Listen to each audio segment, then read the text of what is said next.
नमस्कार दोस्तों। दुनिया का सबसे पावरफुल करेंसी डॉलर अगर धीरे धीरे अपनी पावर लूज कर रहा है तो क्या अमेरिका का फाइनेंशियल कंट्रोल टूट रहा है? और क्या ब्रिक्स क्वाइटली एक नया सिस्टम बना रहा है जिसे हम न्यू वर्ल्ड ऑर्डर कह सकते हैं? ये रहा दुनिया का मैप और after world war two America बना इसका बेताज बादशाह। आज की वीडियो में हम सिंपल बात नहीं करेंगे, हम समझेंगे हिस्ट्री, डाटा, स्ट्रेटजी। पहला पॉइंट, डॉलर इतना पावरफुल कैसे बना। नंबर टू, आज उसकी पावर कितनी बची है। नंबर थ्री, और ब्रिक्स कैसे उस डोमिनेंस को चैलेंज कर रहा है। दोस्तों, अब हम समझेंगे डॉलर का इतिहास। सब कुछ स्टार्ट होता है वर्ल्ड वार टू के बाद। वार के बाद अमेरिका दुनिया की सबसे स्ट्रॉन्ग इकोनॉमी बन गया। 1944 में बना ब्रिटेन वुड्स सिस्टम। इस सिस्टम में डॉलर को गोल्ड से लिंक किया गया, बाकी करेंसीज को डॉलर से। यानी दुनिया का पूरा फाइनेंशियल सिस्टम डॉलर पर शिफ्ट हो गया। फिर आया ऑयल ट्रेड। ऑयल सिर्फ डॉलर में बिकने लगा और यहाँ से डॉलर बन गया ग्लोबल किंग। अब हम जानेंगे डॉलर की पीक पावर कितना स्ट्रॉन्ग था। 1990 से 2000 में डॉलर अपने पीक पर था। ग्लोबल ट्रेड का लगभग 85 से 90% व्यापार डॉलर में होता था। सेंट्रल बैंक रिजर्व का लगभग 70% व्यापार डॉलर में था।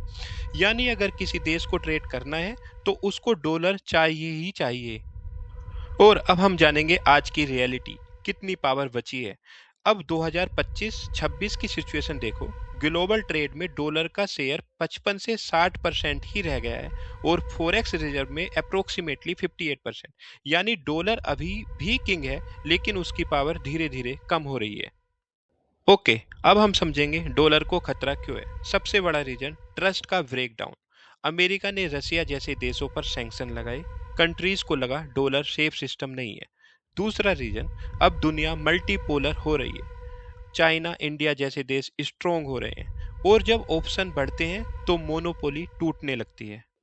अब हम समझते हैं ब्रिक्स का रियल गेम। अब समझते हैं कैसे ब्रिक्स डॉलर को चैलेंज कर रहा है। रसिया चाइना का ट्रेड 80 टू 90% डॉलर के बिना हो रहा है। इंडिया रसिया ऑयल ट्रेड भी रुपीस और रूबल में हो रही है। चाइना अपनी करेंसी युआन को एग्रेसिवली पुश कर रहा है। मिडिल ईस्ट कंट्रीज भी अल्टरनेटिव करेंसीज में ऑयल ट्रेड एक्सप्लोर कर रहे हैं। ब्रिक्स एक कॉमन करेंसी का आइडिया भी डिस्कस कर रहा है। यानी स्लोली एक पैरेलल सिस्टम बन रहा है।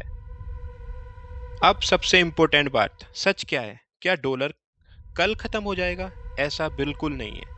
क्या ब्रिक्स तुरंत रिप्लेस कर देगा? ये भी पॉसिबल नहीं है। लेकिन डॉलर का डोमिनेंस धीरे धीरे कम हो रहा है। ब्रिक्स एक अल्टरनेटिव सिस्टम बिल्ड कर रहा है। फ्यूचर में क्या होगा? एक ही सुपर पावर नहीं होगा, ये तो डेफिनेटली है, बल्कि मल्टीपल पावर सेंटर्स होंगे और वही होगा रियल न्यू वर्ल्ड ऑर्डर। आप क्या सोचते हो, क्या डॉलर का एरा खत्म हो रहा है या ये सिर्फ एक हाइप है? कमेंट में जरूर बताना। और ऐसे ही डीप जियोपॉलिटिक्स वीडियो के लिए चैनल को सब्सक्राइब करें, वीडियो को शेयर करें। Thank you all.